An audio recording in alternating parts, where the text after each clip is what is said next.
गुरु ब्रह्म महिमा अलेख शरण।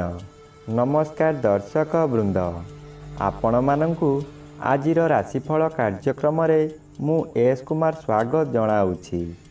प्रतिदिन निजर राशिफल जानिबा पाई गुरुकृपा यूट्यूब चैनल को सब्सक्राइब करंतु और पाखरे थिबा बेल आइकन को प्रेस करी ऑल नोटिफिकेशन ऑन करी दियंतु, जहा फଳରେ आमे जेतेबेले वीडियो अपलोड करिवो प्रथमे आपण वीडियो देखि पारिबे।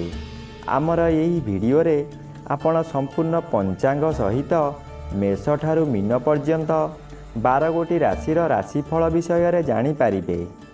वीडियो को दयाकरी शेष पर्यंत देखंतु। वीडियोटी भल लागिथिले वीडियो को लाइक करंतु एवं आपणक प्रियजन पाखु शेयर करी जणांतु।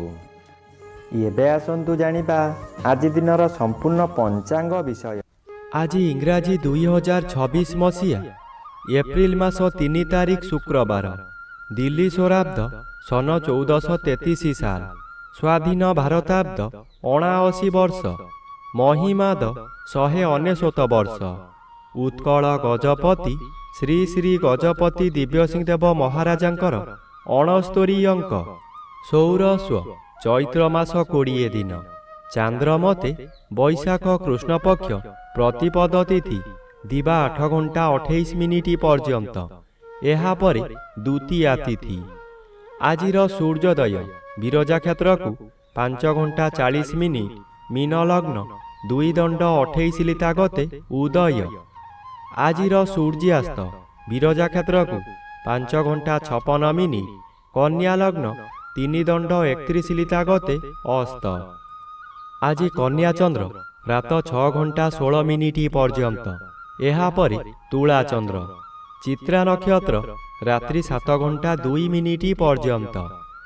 आज जन्मित शिशुर कन्या राशि शूद्रवर्ण दानवगण। प्रातः 6 घंटा 16 मिनिट गते तुला राशि वैश्यवर्ण दानवगण एवं रात्रि 7 घंटा 2 मिनिट गते देवगण। आज मृत व्यक्तिर दिवा 8 घंटा 28 मिनिट गते एक पाद पुष्कर दोष। निषिद्ध खाद्य दिवा 8 घंटा 28 मिनिट मध्य पानी कखारु भोजन निषेध अटे। एहा परे बोईतालु भोजन निषेध अटे। आजिर अमृत जोग प्रातरु दिवा 7 घंटा 13 मिनिट मध्य दिवा 8 घंटा 2 मिनिट गते 10 घंटा 24 मिनिट मध्य एवं अपराह्न 3 घंटा 12 मिनिट गते 4 घंटा 1 मिनिट मध्य। आजिर महेन्द्र जोग रात्रि 10 घंटा 52 मिनिट गते 11 घंटा 40 मिनिट मध्य एवं शेष रात्रि 3 घंटा 56 मिनिट गते 5 घंटा 39 मिनिट मध्य। आजिर काल बेला एवं 12 बेला दिवा 8 घंटा 42 मिनिट गते 12 घंटा 24 मिनिट मध्य। आजिर काल रात्रि रात्रि 8 घंटा 48 मिनिट गते 10 घंटा 14 मिनिट मध्य। आजिर राहु काल पूर्वाह्न 10 घंटा 30 मिनिट ठारू मध्याह्न 12 घंटा मध्य। आज प्रातः 6 घंटा 16 मिनिट मध्य वृष राशिर घात चंद्र। रात्रि 7 घंटा 2 मिनिट गते मिथुन राशिर घात नक्षत्र। दिवा 8 घंटा 28 मिनिट गते धनु राशि और मीन राशिर घात तिथि। बिछा राशि धनु राशि और मीन राशिर घात बार। प्रिय बंधुगण, एबे आसंतु जानिबा मेष ठारू मीन पर्यंत 12 गोटी राशिर राशिफल विषय रे। राशि चक्रर प्रथम राशि मेष राशि। आज मेष राशि जन्मित व्यक्ति मानक सकाशे सप्तम स्थान रे चंद्रगोचर करुथिबारु शुभ फल प्रदान करिवे। यही समय रे चाकरी न पाउथिबा व्यक्ति चाकरी पाई पारंती। चाकरी करुथिबा व्यक्ति मानकर पदोन्नति होई पारे। व्यवसाय करुथिबा व्यक्ति अधिक व्यवसाय को वृद्धि करि पारंती। उत्तम रूपे व्यवसाय चलिबो। आशा ठारू अधिक लाभ करिवे। आज परिवार को नूतन बंधु आसी पारंती। अविवाहित मानकर विवाह प्रस्ताव आसी पारे। एबे आसंतु जानिबा राशि चक्रर द्वितीय राशि वृष राशि विषय रे। आज वृष राशि जन्मित व्यक्ति मानक सकाशे षष्ठ चंद्र बाधा प्राप्त अछंती। ଶୁଭ ଫଳ ମିଳିପାରିବ ନାହିଁ। ଏହି ସମୟରେ ଶତ୍ରୁମାନେ ଦୂରରେ ରହି ଗୁପ୍ତରେ ଆକ୍ରମଣ କରିବେ ଓ ଆପଣ ତାହା ନ ଜାଣି ବିଶ୍ୱାସ କରି ବହୁ ହଇରାଣ ହେବେ। ବ୍ୟବସାୟ କ୍ଷେତ୍ରରେ ଏପରି କରିବେ ଯାହାକି ଆପଣ ଯେତେ ଚେଷ୍ଟା କଲେ ମଧ୍ୟ ଲାଭବାନ ହୋଇପାରିବେ ନାହିଁ। କ'ଣ ହେଉଛି ବୋଲି ବୁଝିଲା ବେଳକୁ ଆପଣଙ୍କର ବହୁ କ୍ଷତି ହୋଇସାରିଥିବ। ଏବେ ଆସନ୍ତୁ ଜାଣିବା ରାଶିଚକ୍ରର ତୃତୀୟ ରାଶି ମିଥୁନ ରାଶି ବିଷୟରେ। ଆଜି ମିଥୁନ ରାଶି ଜନ୍ମିତ ବ୍ୟକ୍ତିମାନଙ୍କ ସକାଶେ ପଞ୍ଚମ ସ୍ଥାନରେ ଚନ୍ଦ୍ରଗୋଚର କରୁଥିବାରୁ ଅଶୁଭ ଫଳ ପ୍ରଦାନ କରିବେ। କୌଣସି ଗୋଟାଏ କାମ କରିବାର ସମୟ ନିର୍ଦ୍ଧାରିତ ହୋଇସାରିଥିବ, କିନ୍ତୁ ଆପଣଙ୍କ ଶରୀର ଅସୁସ୍ଥ ହେବା କାରଣରୁ ଆପଣ କଥା ଦେଇ କଥା ରଖିପାରିବେ ନାହିଁ। ମନରେ ଦୁଃଖ ଯନ୍ତ୍ରଣା ଭୋଗିବେ। ମନରେ ଦୁଶ୍ଚିନ୍ତା ବଢ଼ିଯିବାରୁ ରୋଗ ମାଡ଼ି ବସିବ। ବହୁ କଷ୍ଟ ଭୋଗିବେ। ଏହି ସମୟରେ କେଉଁଠାରୁ ବଡ଼ ଦୁଃଖ ଖବର ପାଇ ବୋଝ ଉପରେ ଲଳିତା ବିଡ଼ା ସଦୃଶ୍ୟ ହେବ। ଏବେ ଆସନ୍ତୁ ଜାଣିବା ରାଶିଚକ୍ରର ଚତୁର୍ଥ ରାଶି କର୍କଟ ରାଶି ବିଷୟରେ। ଆଜି କର୍କଟ ରାଶି ଜନ୍ମିତ ବ୍ୟକ୍ତିମାନଙ୍କ ସକାଶେ ଚତୁର୍ଥ ସ୍ଥାନରେ ଚନ୍ଦ୍ରଗୋଚର କରୁଛନ୍ତି। କୃଷ୍ଣପକ୍ଷ ହେତୁ ଆଜି ବେଶୀ ବିଚଳିତ ଲାଗିବ ନାହିଁ। ଧୈର୍ଯ୍ୟର ସହିତ ଆଗକୁ ଆଗକୁ ମାଡ଼ିଯିବେ। ଅର୍ଥ ଆସିବାର ବାଟ ଫିଟିଯିବ, କିନ୍ତୁ ତତ୍କ୍ଷଣାତ୍ ମିଳିବ ନାହିଁ।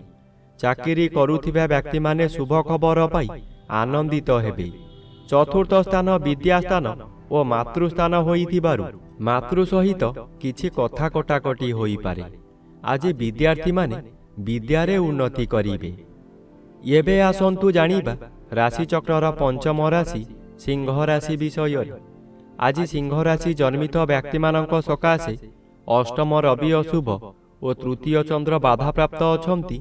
ଅଶୁଭ ଫଳ ପ୍ରଦାନ କରିବେ। ଜାତକ ପକ୍ଷୀ ସଦୃଶ୍ୟ ହେବା କାମ ହେବ ନାହିଁ। ଯେଉଁ ଅର୍ଥ ଆସିବାର ଥିଲା ତାହା ସ୍ଥଗିତ ରହିବ। କାମରେ ବିଳମ୍ବ ଦେଖାଦେବ। ଅଚାନକ କାହା ସହିତ କଳହ ହେବା କିଛି ଅସମ୍ଭବ ନୁହେଁ। ମନର ବଳ ଭାଙ୍ଗିଯିବ। ଦୁର୍ବଳ ଅନୁଭବ କରିବେ। ଅପରାହ୍ନଠାରୁ ଶରୀର ମାନ୍ଦା ଲାଗିବା କାରଣରୁ ଶୋଇ ରହିବେ। ସମୟ ଅଯଥାରେ ବର୍ବାଦ ହେବ। ଏବେ ଆସନ୍ତୁ ଜାଣିବା ରାଶିଚକ୍ରର ଷଷ୍ଠ ରାଶି କନ୍ୟା ରାଶି ବିଷୟରେ। ଆଜି କନ୍ୟା ରାଶି ଜନ୍ମିତ ବ୍ୟକ୍ତିମାନଙ୍କ ସକାଶେ ଦ୍ୱିତୀୟ ସ୍ଥାନରେ ଚନ୍ଦ୍ର ଓ ସପ୍ତମ ସ୍ଥାନରେ ରବି ଗୋଚର କରୁଥିବାରୁ ଅଶୁଭ ଫଳ ପ୍ରଦାନ କରିବେ। ଆଜି ଆପଣ ବହୁ ସମାଲୋଚନାର ଶିକାର ହୋଇପାରନ୍ତି। ଆପଣ ଯେଉଁ କାର୍ଯ୍ୟ କରିବେ ତହିଁରେ ପ୍ରତ୍ୟେକ ବ୍ୟକ୍ତି ପ୍ରବଳ ବିରୋଧ କରିବେ। ଏହି ସମୟରେ ଆପଣଙ୍କର ନାସା କର୍ଣ୍ଣ ଚକ୍ଷୁ ଆଦିରେ ଆଘାତ ଲାଗିପାରେ। ସାମାନ୍ୟ କଥାରେ ଆପଣ ଉତ୍ତେଜିତ ହୋଇଯିବେ ଓ ନିଜ ଜିଦ୍ ରଖିବାକୁ ଯାଇ ବହୁତ ଅର୍ଥହାନି କରିବେ। ଏବେ ଆସନ୍ତୁ ଜାଣିବା ରାଶିଚକ୍ରର ସପ୍ତମ ରାଶି ତୁଳା ରାଶି ବିଷୟରେ। ଆଜି ତୁଳା ରାଶି ଜନ୍ମିତ ବ୍ୟକ୍ତିମାନଙ୍କ ସକାଶେ ଷଷ୍ଠ ରବି ଶୁଭ ଓ ଶ୍ରୀଚନ୍ଦ୍ର ଗୋଚର କରୁଛନ୍ତି। କିଛି ଶୁଭ ଫଳ ପ୍ରଦାନ କରିବେ। ଏହି ସମୟରେ ଗୃହରେ କିଛି ମାଙ୍ଗଳିକ କାର୍ଯ୍ୟ ହୋଇପାରେ। ଖୁବ୍ ଧୁମଧାମରେ ଆନନ୍ଦ ଉତ୍ସବ ପାଳିବେ। ନିଜ ପାଖରେ ଅର୍ଥ ଥାଉ କି ନ ଥାଉ ସ୍ୱାଦିଷ୍ଟ ଭୋଜନ କରି ନିଜେ ଭୋଜନ କରିବା ସହିତ ପରିବାର ଲୋକଙ୍କୁ ଖୁଆଇ ଆନନ୍ଦ ଅନୁଭବ କରିବେ। ଆଜି ଯଦି କୌଣସି ସ୍ଥାନକୁ ଯାତ୍ରା କରିବାର ଅଛି ତେବେ ସ୍ଥଗିତ ରଖନ୍ତୁ। ଏବେ ଆସନ୍ତୁ ଜାଣିବା ରାଶିଚକ୍ରର ଅଷ୍ଟମ ରାଶି ବିଛା ରାଶି ବିଷୟରେ। ଆଜି ବିଛା ରାଶି ଜନ୍ମିତ ବ୍ୟକ୍ତିମାନଙ୍କ ସକାଶେ ଦ୍ୱାଦଶ ସ୍ଥାନରେ ଚନ୍ଦ୍ରଗୋଚର କରୁଥିବାରୁ ଶୁଭ ଫଳ ପ୍ରଦାନ କରିବେ। କୌଣସି ଦୂର ସ୍ଥାନକୁ ଯାତ୍ରା କରିବାର ଥିଲେ ଆଜି ନିର୍ଭୟରେ ଯାତ୍ରା କରନ୍ତୁ। ଫଳପ୍ରଦ ନିଶ୍ଚୟ ହେବ।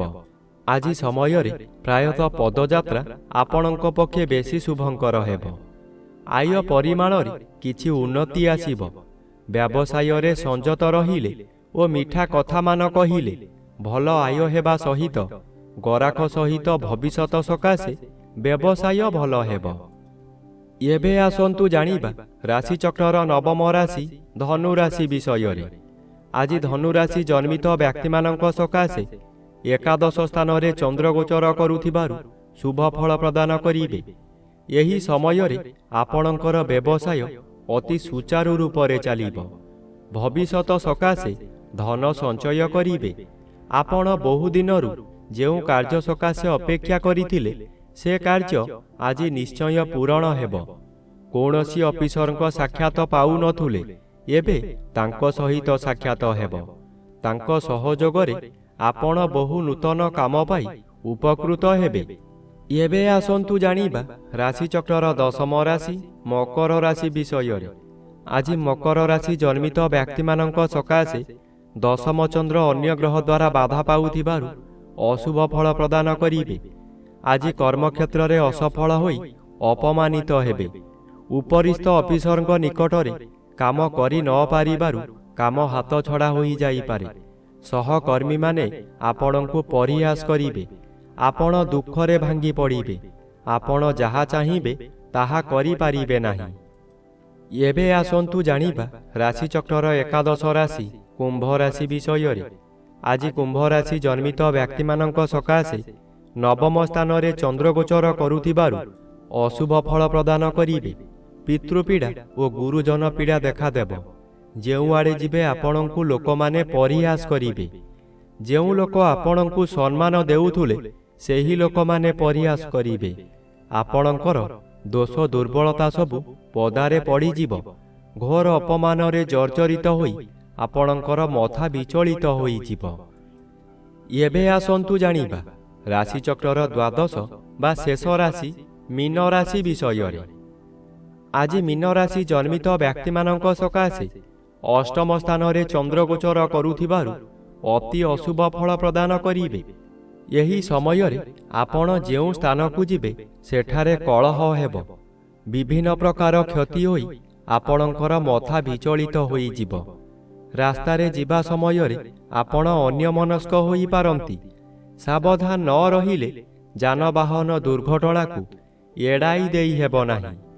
ଏହି ସମୟରେ ଆପଣଙ୍କୁ ଗରମ ଜ୍ୱର ମଧ୍ୟ ହୋଇପାରେ। ପରିବାର ମଧ୍ୟରେ କେହି ଜଣେ ହେଲେ ପଚାରିବେ ନାହିଁ ତମର କ'ଣ ହେଉଛି ବୋଲି।